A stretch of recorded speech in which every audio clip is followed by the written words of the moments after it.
The curtain has finally fallen on a long and hard election campaign in Karnataka, the big fight of 2018, and we are here at the Jain University in Bengaluru with the Big Karnataka Debate. Who will win the battle for Karnataka, but what is at stake for the people of this state and the country in this election? Joining me now on the Big Karnataka Debate, Professor Rajeev Gowda, Congress Rajya Sabha MP, S Prakash, BJP spokesperson here in Karnataka, Tanveer Ahmed, the Janata Dal secular spokesperson, and Prakash Raj, the ever-popular political activist, film star turned political activist. Thank you all very much for joining me. I'm going to start with you, Prakash Raj. Let's put it this way. What is at stake for the voters of Karnataka in your view? What really is the raison d'etre of this election in Karnataka? The Karnataka election is very, very important in the context of the country too. The result is going to be the indicator to what 2019 would be. Will we have national parties? Will we have, too many other players who are coming into it? Is the wave which has been claimed in 2014, is it diminishing or has it sustained? So it's a very, very important election because it is not just on the issues of Karnataka. It is going to have a very major national impact on this. Before I broaden it, let me ask you, you said it will decide whether there is a wave or not in this country. Are you saying there is no Modi wave in Karnataka? Is that what you've been alluding to? You believe that Narendra Modi has no impact in Karnataka? He's addressed several meetings with large gatherings in the last few weeks. See, Rajeev, the campaigning has ended. I don't want to opinionate taking names or the parties. It is not fair now. We have spoken enough. People of Karnataka have seen enough. The country has seen enough. Now I think we can only say what is the impact of it. And when I mean the wave, it is going to prove whether that person has a wave or not. What is your view? I think it is waning. The wave is waning or the wave remains intact? The wave has waned is what I see. The Narendra Modi wave has waned, you're saying, in Karnataka. And I think we need more on development, and because that's what I feel and that's what people who are with me who have come to me, but they are not the majority. Let's see what the majority says, because there have been enough space of everybody has spoken. Modi ji has come, Rahul ji has come, Siddaramaiah has spoken, Gowda sir has spoken. All the parties have put their cards ahead and they know on what basis they have asked vote. Let the people decide now. Let the people decide. But S Prakash, is there a Modi wave? I got a sense in the last 10 days you have put all your eggs in Narendra Modi's basket. Till the very end, even today, dozens of union ministers here, but Mr. Modi remains the focus. Is he your best bet of the BJP punching above its weight in Karnataka? No, in Karnataka, it is Modi and Yediyurappa are the best bet. You cannot ignore Yediyurappa's mass appeal and mass base. It is he who started the campaign under Parivartana Yatra banner. He covered 224 constituencies single-handedly. Every day he was addressing 3 to 4 rallies. 84 days continuously undertook the Yatra. It cannot be ignored. It's a doubles match, you're saying. Yes. Modi and Yediyurappa. Yes. It's not that the focus is only on Mr. Modi. There's a sense that in the last few It weeks is the a mix BJP of- abandoned It Yediyurappa is a- because no. they realized Mr. Modi is your asset. Mr. Yediyurappa may be a liability. It is a mix of national and regional pride we are playing in this election. Mr. Yediyurappa represents the regional aspiration and Narendra Modi represents the national aspiration. And it is this card is going to win over the people of Karnataka and will be forming the government in 2018 on May 15th. Interesting. National and regional aspiration. The BJP claims this is a doubles match between Modi and Yediyurappa, one side of the net. On the other hand, the Congress seems to be wanting to make this election about Karnataka, Kannadiga pride, focusing on Siddaramaiah, less attention on Rahul Gandhi. The focus remains on Siddaramaiah. Would I be right in saying that you are trying to play the regional card? Actually, there's both a national and a state level perspective to this election. At the national level, this is part of an ongoing battle for the soul of India. What the future of India holds in terms of the constitutional values that we hold. And at the state level, it's a question of whether the state is going to stay with a chief minister who has been inclusive, who has delivered development in a fantastic manner, or whether it's going to go back to that motley collection of criminals who the BJP is fielding once again, who gave us 3 chief ministers and instability, tremendous incompetence, and ruined the state of Karnataka You have also in those fielded 5 criminals, years. sir. It is not as if that the Congress's list is full of people who are driven by pure snow. I mean, let's be clear. When it comes to corruption, has been a political equalizer. Is corruption the issue, or is this a battle, as you are saying, for the soul of India, the soul of Karnataka? It's a battle for the soul of India and for the soul of What do you mean by the corruption. soul of India? It's a nice word to use, but what do you mean?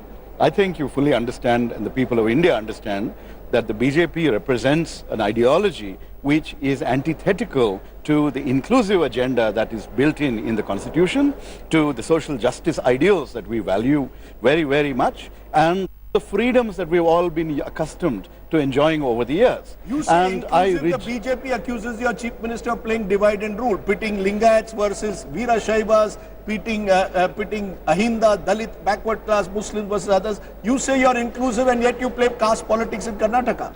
The BJP strategy is that whatever work that they do, which is aimed at dividing, communalizing, or criminalizing the political atmosphere, before they can be caught at it, they point the finger to somebody else. But every utterance, you just ask Mr. Modi and every one of his BJP people to look in the mirror when they're saying that, because that whatever they're accusing us of is something that actually applies to them. Let me point out that the Lingayat issue that you just raised is an example of a responsive government following due procedures, paying attention to the aspirations which have been long held by the Lingayat community and followers of Baswana, and paying attention after a study was done by a committee, and only then recommending that the separate religion status be provided. I'll come to that later because you seem to have suddenly discovered Basawana just before the election. But S Prakash, while you may accuse them of divide and rule over caste, what about the BJP? In coastal Karnataka, you have played blatant Hindutva politics. Anand Kumar Hegde, the kind of comments he has made about virtually asking Muslims to leave to Pakistan, questioning Dalits whether the constitution needs to be reviewed. All these statements somewhere or the other suggest that the BJP also would like to play Hindutva politics in a part of Karnataka, caste politics in another part of Karnataka, developmental politics through Narendra Modi. So there is an obsession towards Anant Kumar Hegde to few journalists and a few activists. Many of a minister of the government should have an individual opinion on reviewing the constitution. No. He opened up his mind, which was clearly said it should not be done, and he apologized in the parliament itself. He regretted over it, but bereft of issues for many, they are trying to hit the BJP with the Anant Kumar Hegde stick. But during the campaign, you said that 24 Hindu youth have been killed. Later on, it turned out one of them is alive. Now it turns out that official records show only 9 of them have been killed in Hindu-Muslim clashes. You made Tipu Jayanti an issue. Did the BJP try at least initially in this campaign to communalize the then found Karnataka is not Uttar Pradesh? Kindly go through our charge sheet. We released about a month back. It gives 24 names of those who have killed, not only in Karnataka, 5 of them have been killed in Karnataka, Bangalore itself. Rudresh and Raju and certain, it is not only Hindu-Muslim murder, it is also political murder. The accused have been arrested. Who are they? Who are they? They belong to the PFI and SDPI. So you accuse the Congress of being pro-Muslim. They are hobnobbing with the SDPI.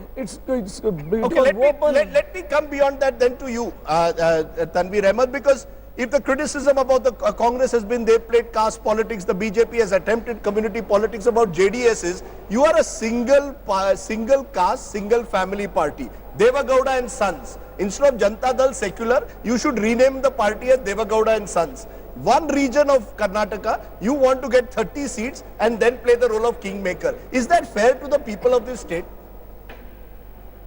See, you are telling a party which has given a prime minister and which has ruled the state for 23 years and accusing us for a party of being father and son party and a small regional party. I don't think people of Karnataka are definitely going to buy this. But however, let me come back to I'm the national spokesperson and I am not a Gowda. I'm not a Gowda. If at all you see, only Devegowda's the elder son and his younger son, only these two are from one family. But there, they have husband and wife, 4 brothers, sisters, Reddy brothers in under one umbrella. There is father, son, daughter. My God. Now here it is easy way to accuse. And second part you said that you are not a Vocaliga only party. You are not a Vocaliga only party today. You are not reduced to a party basically of the old Mysore region only for Vocaligas. Is that how you want to be a statewide pan-Karnataka party? Absolutely, that is a very wrong statement to make that we are a Vocaliga party. Here we have a party where we had a Lingayat chief minister, we had a Brahmin chief minister here in Karnataka, and then you are saying that we are a Vakaliga party. Why? Just because Devegowda is the national president and Kumaraswamy, apparently he took over as a president only recently. Till before Kumaraswamy took over, a Muslim was the state president of our party. What is the secularism that you stand for today? If you are flirting, we are told, with the BJP at one level, hoping that you will have some post-poll time. What is the secularism? I am unable to understand this word secularism. It seems like a shirt of convenience that you all wear. You wear this badge of convenience when it suits you. Please define to me what the Janata Dal secular stands for today. We would definitely not go with a party which really doesn't believe in the constitution of this country. We would not be with any party. We would rather sit in opposition. Secularism is very important. I think it was Devegowda who exposed what happened in Godhra. It was Devegowda who exposed what happened in Hubli. So you will not go with the BJP? We would definitely not. What did Devegowda expose? Yeah, he exposed that, you know, how the kids were killed, how the women's bodies were mutilated. So there is a commission. What exactly happened? It was Devegowda who stood in parliament. Please go through it. Exposed what happened. Devegowda did not expose anything. Just a minute, Tanveer Ahmed ji, while you make these points, remember also, and the voters of Karnataka need to know that Kumaraswamy did go with the BJP in 2006. Now we are in 2018. So, you know, it's very easy to damn the BJP today on this program. But in 2006, you formed a government with the BJP. But let me turn to the other question. And my next big question, which is simply this. Is the Karnataka election about caste and cash? As I have been traveling across this state, Prakash Raj, I find caste becoming a defining badge of identity for many voters. You are first not a Kannadiga, but first you are a Lingayat, you are a Vocaliga, you are a Dalit. Within Dalits, you are a left Dalit or a right Dalit. I mean, is this state also caught up in caste arithmetic? And of course, cash. If you don't have cash, how do you fight the elections? All the mining barons, the sand mining barons, the real estate barons are all contesting here. So I don't need, it's not about politics of idealism, but politics of cash and caste. That's exactly what I've been doing across the country, not across the state, traveling, not being propagating for any party. I'm telling the people, look. You don't stand for any party, because I was going to almost introduce you as an anti-Modi political activist. No. I'm a citizen of this country, and now as people are watching it, this is exactly what is plaguing this country. None of these 3 parties, I would like them to have fought these elections instead of blaming one another, instead of bringing religion into it, instead of trying to bribe people. I wish all of them had fought on development, on what does the 21st century need. This is exactly what people are watching. And this politics is very important. When I say it is an indicator for the people, all politicians of this country, that Karnataka will say, for what will it vote?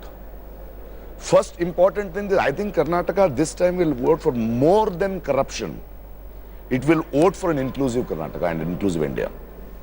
What is your definition of this inclusive Karnataka, inclusive India? Because today you are saying that you want Karnataka to vote on development, but I've been seeing you across Karnataka holding meetings with Jignesh Mevani, who today is seen as a Dalit leader. I want to understand, when you say that you stand for an inclusive Karnataka, inclusive India, what does that mean? Please give an answer. See, it's very open now. We have to see how BJP is working. What is the Hindutva politics they are talking about? See, that is the most plaguing, most dangerous thing for a democracy of this country. See, they are looking at constitution is not a book. It is a philosophy. It is not this articles, it is the behavioral, but you're not understanding the whole soul is being questioned by BJP. And yes, we have problems with other parties. Yes, we have realized that all of them are doing the mini caste politics, but the narrative of BJP is different. The Karnataka, what I have been moving around and saying is, first stop these and then question these two, because we have also contributed for these problems. But what about development itself? What is your definition of development? You say that you want to see these leaders talk about development. Now, when I met Chief Minister Siddaramaiah, he says, for me, development is Anna Bhagya, Shira Bhagya. I am providing cheap food, I am providing cheap milk. That is my definition of development. I am providing cheap food, cheap milk for the poor. Is that your definition of development? In a state where 3,500 farmers have committed suicide in the last 5 years? We are trying to understand, these are all appeasement politics. This is what all parties have been doing in this country. We need to talk, we need to raise our voice, we need to start questioning, we need to tell them these are our issues, you don't give your manifestos, are our issues and solutions in your manifesto. This is how we have to take the next election too. We need to continue, we need to travel and tell these people. Now first stop this party which is questioning, which is trying to even shake the very fundamental right to question the constitution. Then start questioning these people too. So you have a problem with the BJP's community identities, but no problem with the Congress's caste politics. I have problem with everybody, but what I am saying is, it is not, I just can't keep barking and talking about everybody. We have to take them down one by one. We have to make them accountable. We need to next tell them the language they have to speak to us. Interestingly, the way you're putting it, because Rajiv Gowda, the Congress, as I said, the Chief Minister says, I am the one who is providing free rice, providing cheap food, Indira Amma canteens, Anna Bhagya, Shira Bhagya. Now they may actually be helping the poor. The other way to look at it is, this is rank populism. This is freebies. This is not the way you actually build a state. 3,500 farmers commit suicide and then you announce a loan waiver. You don't have any long-term agenda for the development of Karnataka. It's all short-term political fixes. You're very wrong, Rajdeep. And it's very easy for someone who is wealthy to call these programs as SOPs or populist measures. Our aim is to eliminate hunger. And therefore, we have focused on various kinds of nutrition-focused programs, not just rice and milk, but also nutritious meals to pregnant and lactating mothers, which will have a significant impact on birth weight, on preventing wasting and stunting of children, etc.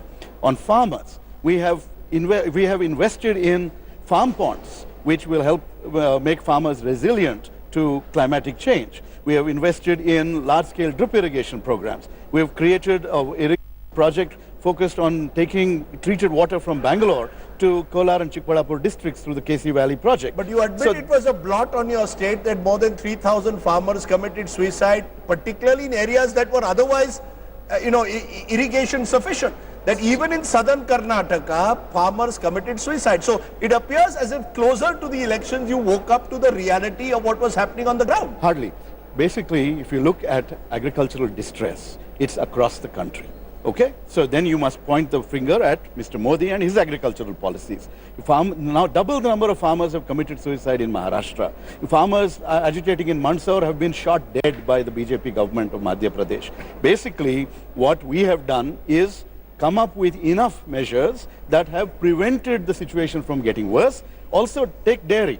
We have increased the payment to dairy farmers and ensured that the milk goes to school children as well. In the process, not just farmers who own land, but even landless people who own cows have been able to get an income. So our efforts are transformative. They are investments in people who need that kind of investment, and that is why you see no sign of anti-incumbency. You see gratitude across the state of Karnataka from the people who have benefited on the 15th whether there was anti-incumbency or not, but S Prakash, there is some truth in what Rajiv Gowda says, to the extent that ultimately it's the poor who need food, it's the poor who need milk, it's the poor who need state support. And Siddaramaiah has been very astute in that regard. You are now virtually in your manifesto imitating everything that Siddaramaiah has done after first debunking it. I saw your manifesto even for Bengaluru, very similar to Siddaramaiah. When the Indira Amma canteen started, you debunked it. Now you also have decided you will continue with Indira Amma canteens.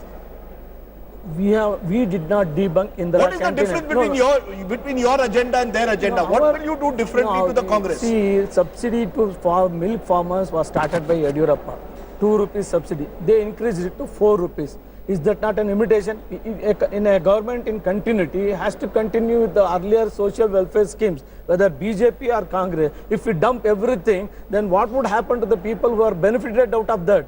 It is not only the social welfare measures are needed, they also need empowerment.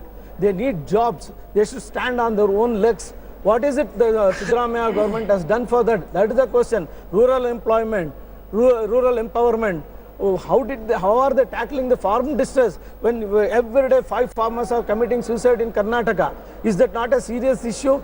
Raising Madhya Pradesh did that, Maharashtra did that. No, I'll tell you, sir. Our Prime Minister promised, your Prime Minister, our Prime Minister promised in some speeches 1 crore jobs a year, then said 2 crore jobs a year. What has happened? I mean, let's be honest. Sir, it's not as if job creation is some. Yes, sir, I an agree. overnight It's a good. process. Sir, can you please provide me the statistics? How many numbers of jobs have been created in the last 4 years? Do you have an official record for that? Nobody has got any record. Just by they accuse that where are the 2 crore jobs right from the first year of the NDA government. 100, it was 3 mobile companies were manufacturing in India. Now more than 100 companies are manufacturing in India. Is that not? Does it not provide jobs to that? Mudra Yojana, Make in India.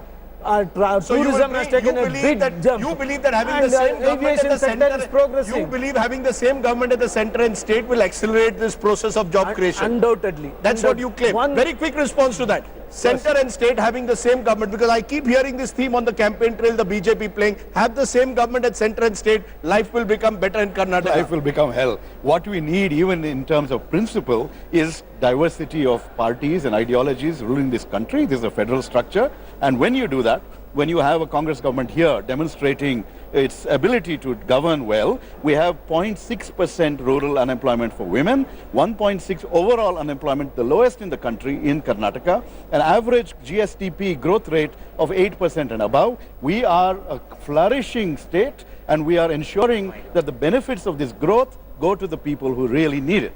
You know, some of those figures cannot be, some of those figures are official figures. Karnataka, in terms of investments, is way ahead of the Gujarat. You know, we keep talking of the Gujarat model, and I look at the numbers, Karnataka on most parameters is doing better than Gujarat. See, Rajdeep, comparing with Gujarat on one aspect and leaving away the other aspects, I think we are looking with our own... So what is it? What do you believe is the serious cry? When you say that the Congress has done nothing in the 5 years, what have they failed? They have failed to solve the problem of Kaveri. They have failed to solve the problem of Mahadai. They have failed to solve the problem of unemployment.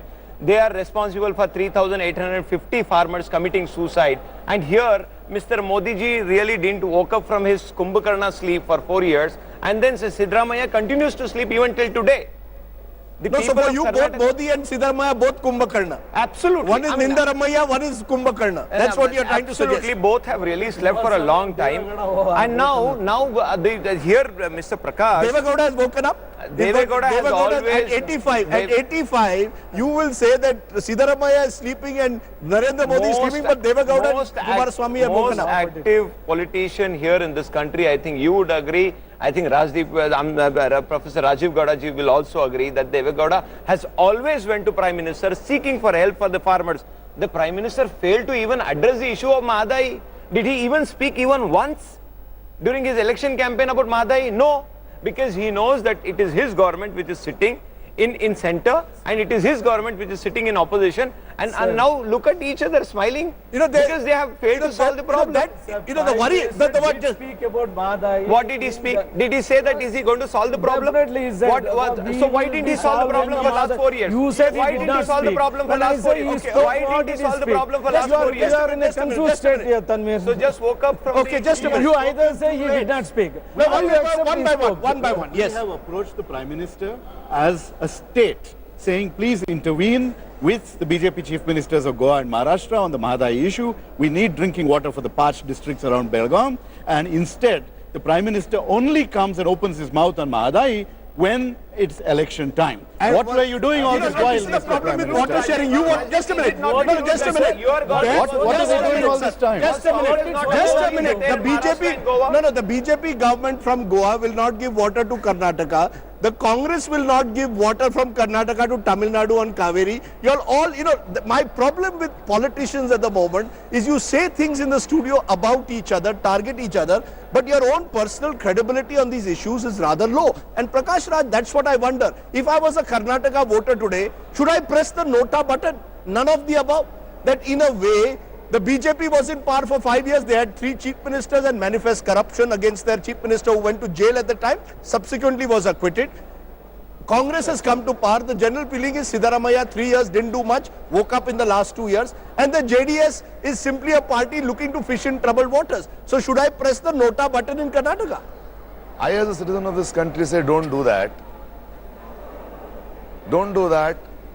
See what is troubling you today, remove them one by one, teach them lessons one by one. Now we need a participative democracy from the citizens of this country. We need to be the pressure on this political parties. We, the citizens of the country, should be an eternal opposition party in this democracy. Otherwise, none of these people are going to work. How do we, is it only at election time that we can become an opposition? My worry take up the I don't issue, see start within the questioning. Karnataka voter, even in Bengaluru, I fear that they will not go and vote, many of them. There seems to be a lack of enthusiasm and the lack of options. No, that you don't give up, this is what I'm trying, that is what I move around and say, don't give up. Don't give up, get them down one. The minute the elections are out, decide who's the ruling party now. Start your pressure from the day one when they come to power. Why you people, we the citizens, are also think of being politically aware only during elections like these politicians? So if in Bengaluru, for example, there is a builder mafia that is seen to be operating with politicians, taking away large tracts of land, the lakes are overflowing, the infrastructure is collapsing, should the citizens of Bengaluru be waking up on a day-to-day basis and challenging that? That's exactly what Just Asking Foundation is going to do immediately after the elections. You will keep asking the questions? We will keep asking, we will bring the people together. We will make them responsible. It is your responsibility to question whoever is in power. Whether it is Siddaramaiah or whether it is Siddaramaiah, whether it is Deve Gowda, whether it is Yediyurappa. That is not my problem. Our job, it is time that we citizens of the country come together and make them accountable, make them answerable. Okay, that's a good note on which to conclude this first segment on the big fight in Karnataka. Clearly at the moment, the voters in Karnataka are faced, some would say, with limited options in this election. When we return, we'll be back with plenty more. You're at Jain University, or we are at Jain University in Bengaluru, and you're watching.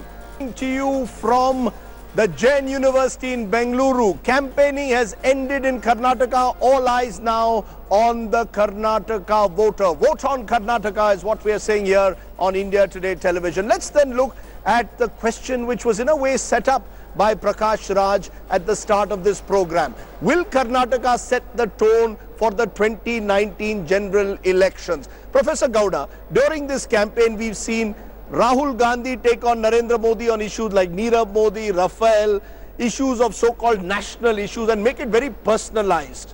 On the other hand, when I go to the field in Karnataka, I found most people were disinterested in these so-called national issues. They are more worried about local issues, their roads, water scarcity. These are the issues that concern them. Is this going to be the template for 2019, raising these sort of so-called national issues in every election?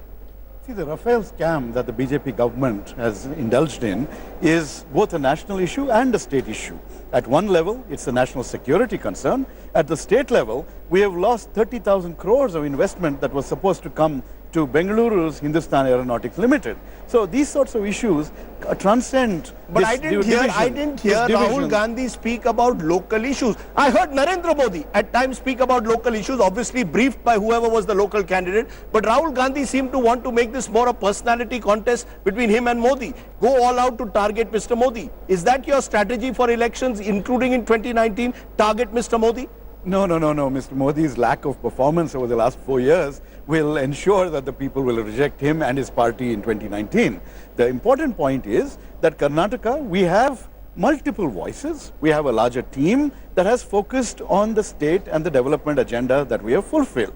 And this So our national leaders will talk about larger issues as well as about state issues, and our state leaders have fanned out across the state, ensuring that the people recognize the kind of work we've done for them. In fact, it's interesting that both the parties in this election had state level and district level manifestos at times, but S Prakash, there is a sense one gets that there are groups, particularly the pro-poor Dalit groups, who have drifted away from the BJP in this election, which is why the BJP has gone all out of its way to reach out to Dalits, saying, look, our leaders are going and spending one night in a Dalit home, almost a kind of tokenism. Is that your big worry even heading up to 2019, that the poorer sections, the Dalits, in rural farms, farmers who feel distressed, don't have the same confidence in Mr. Modi that maybe the urban middle class has, that there is a rural-urban divide that we've seen in this election campaign in Karnataka?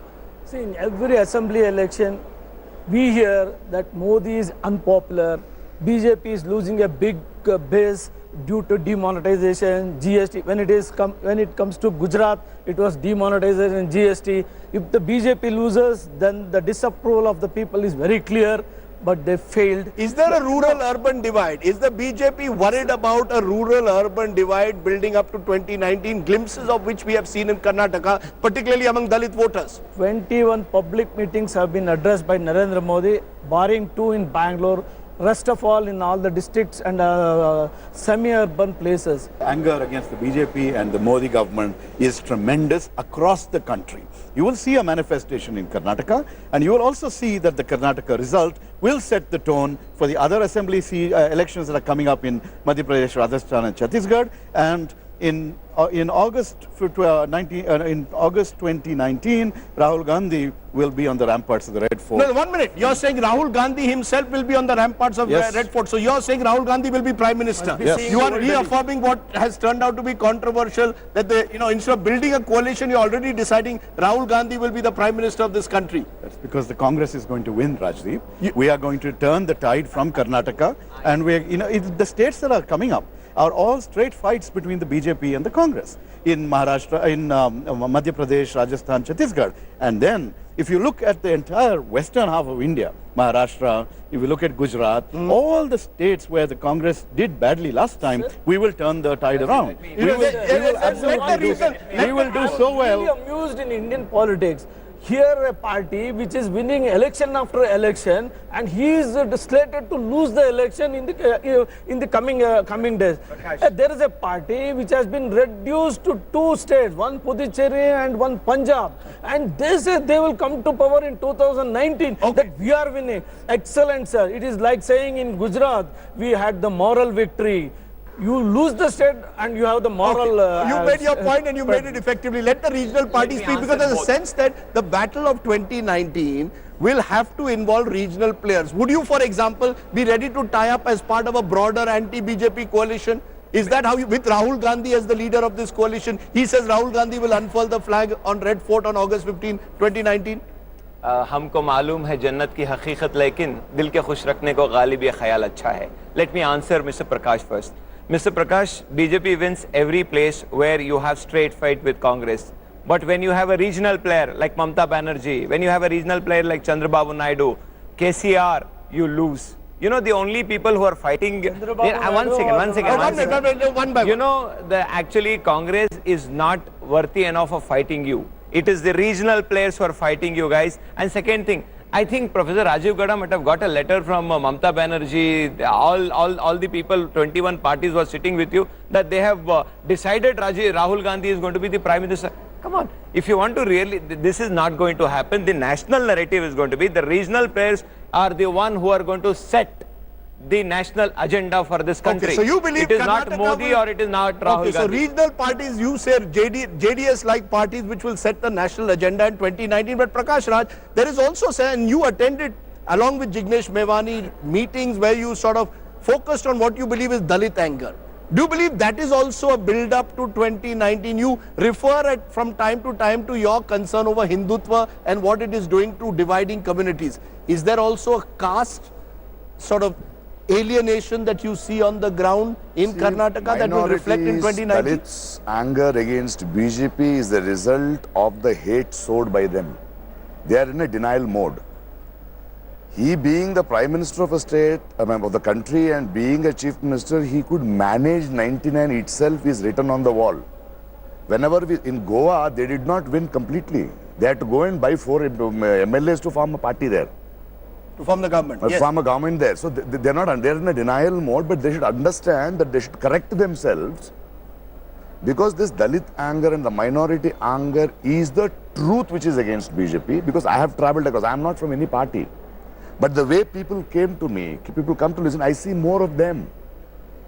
More of them saying that we are so happy you are with us. Mr. Modi says this is a myth. Mr. Modi says this is a deliberate attempt being made to tarnish the image of the BJP, to spread the fear of the BJP among the minds of the minorities and Dalits. Prakash Raj, you and others will be accused that you are doing fear mongering. You are creating a fear. My dear among Prime Dalits Minister and minorities. Modi ji, in all my lifetime, I have never seen a Prime Minister lying so much. Okay, I mean, the way he speaks, he's like if two people are having a conversation in a railway station, he's just a non-stop train. He makes so much of sound that we forget what we are talking. He's become a joker. He should understand that. He needs to answer questions on development, on the promises he has made. All rallies, what he has come here, he has only lied. He has lied about the farmers in Gulbarga. He has lied about some Ghataka in this thing. See, look at the Mahadai issue. He has been here 3-4 times. He has never spoken about it. And now he claims that only he and his party can solve it. Why didn't you? Don't think people are mad. People are fools. Because you did not do it because you wanted to win Goa elections. Are you saying that for 4 years the Prime Minister has done very little, that the popularity that he seems to have, that is reflected in the BJP's victory in state after state, does not reflect an element of popularity in the Prime Minister? You just can't manipulate and tell us, okay? Take it. No, the tsunami is what he is talking about. Tsunami is not seen. It comes from below, beneath the earth. It is going to uproot them. He has to understand. And I stand with what Tanveer is saying. 2019 elections, both this national party will not have an absolute majority. You should please understand a citizen's voice. As a citizen who travels in 5 southern states, as an actor who has a connect with the people, I have realized the regional parties, the state parties are going to have a very decisive job to do in deciding who's the Prime Minister of this country. In that sense, Karnataka could set the template if it's a hung assembly. Both these parties will have to come to Tanveer Ahmed's door and No, say, it's not like that. please allow us to form a government. That is not. See, the point is, it will start changing. What if Congress can become a regional party of Karnataka? Do you see look at it that also. Do you see Siddaramaiah more as a regional leader, as a local leader? Is that a part of his success, that he hasn't taken the dictation from the Delhi Darbar? No. The one thing, when you talk about too much about Siddaramaiah, I want to tell you, it is not, I'm not supporting Congress, but he is a wonderful leader. He is a socialist. There are serious accusations of corruption. 10%. The Prime Minister called him Mr. 10%. See, just because the Prime Minister Narendra Modi says, am I not supposed to believe? I am telling you, you have not worked at all. Why don't you believe that? You have not worked at all. You are just lying. Your demonetization has not worked. You said 2 crore job. Because of you, there are crores of jobs which has gone in this country. In Surat, in your Gujarat, a garment factory loses 4 lakh jobs. You are responsible for it. I can say it. So why are you asking me only whatever he says? He can call them dogs, he can call them animals and get away. And we, the citizens of the country, cannot accuse him also. Is there a sense building into 2019, and maybe Prakash Raj reflects it, that the Modi charisma is not quite it was now that it was 4 years ago, and the Congress does not provide a real alternative, which is why Karnataka is a mirror cracked, like many parts of this country are going to be come 2019. Sir, he says he has problem with everyone. If somebody has a problem with everyone, I believe the problem lies with the person who has problem, not with the others. See, every time I repeat again, Modi popularity has dipped. Modi is no more a popular leader. How do you prove it? Winning election is not the mandate for that. What is the mandate? How do you consider a person is popular or not? Any survey today being conducted between Modi or Rahul Gandhi, Narendra Modi will be far ahead of all other leaders. Who is there to challenge him? If Red Fort, if Rajeev Gowda believes, Let him finish. Sir, I didn't finish. Yes. If Rajeev Gowda ji believes, yes, Rahul Gandhi will be on Red Fort, maybe to witness the old Delhi from there. Want to have a sightseeing of Red Fort. Where is the alliance? Where is the mandate? No, is there an arrogance among both you national parties that is being punctured in Karnataka? The Congress has why arrogance, sir? The Congress has... It is not arrogance. When Rahul Gandhi I'm saying not fair. It's our performance speaks. Without any performance, we are not speaking. We are the people. I'm not disputing your views at all, sir. I'm saying we have been consistently winning election after election in India. People are with us. How any survey is conducted. Show me one survey which shows Narendra Modi is losing. Narendra Modi is not popular. One. That's the people survey I'm talking about, not your survey, sir. Okay, and you show me where Devagowda is regarded I am reaching the end, so I'm going to give each of you a chance. And I'm going to start with you, Professor Gowda, since you are the ruling party of Karnataka. You tell me, why is it that the people of Karnataka who are going to the polls on Saturday should vote for you? 30 seconds. What is that one reason that you believe people should vote for you above all any other party? The Siddaramaiah government and the Congress party have given Karnataka tremendous growth, have included everybody, provided opportunities and empowerment to women, Dalits, the poor, etc. And we have also created opportunities for youth and industry. This is the kind of vision that we must take forward. We have a lot more work to do. So give us a chance to continue and transform the state for the better. Continuity is the reason why, stability, continuity is the reason why you should vote for the Congress. Why should I vote for the JDS? See, again, based on the performance of H.D. Kumaraswamy in 20 months, he was the most popular chief minister who have really worked very, very hard of solving the problems of every community. He is not biased. He is not a person who's working for one particular section of the society. An able leader, H.D. Kumaraswamy, should definitely... Interestingly, therefore, you are asking for a vote on the image of H.D. Kumaraswamy. S Prakash, 30 seconds. Why should I be voting for the BJP in Karnataka? Sir, our agenda is development, development, development. We have in our manifesto clearly laid out the roadmap for the farming distress, how we are going to tackle it. We are clearly mentioned how urban सबका साथ सबका विकास या कुछ का साथ कुछ का विकास sir सबका साथ सबका विकास ही होना है सबका साथ सबका विकास is the BJP slogan. Development, development, development. Final word to you, Prakash Raj. Why should you not be pressing that nota button on Saturday? I request the people to vote because don't be the reason to have representatives for whom you have not voted, who have not decided, because you will lose the moral right to question them when they take policy decisions. Okay, so keep questioning your netas, elections or no elections, and on voting day, this is your one opportunity in a way to tell the rulers of Karnataka what you think of them or the opposition in this state. Thank you all very much for joining me. It's been wonderful to be here in Bengaluru. Karnataka hopefully will set the template for the battle of 2019 that comes just a year from now. What Bengaluru says today, we'll see if the rest of the country says tomorrow. Thanks for watching. Goodbye.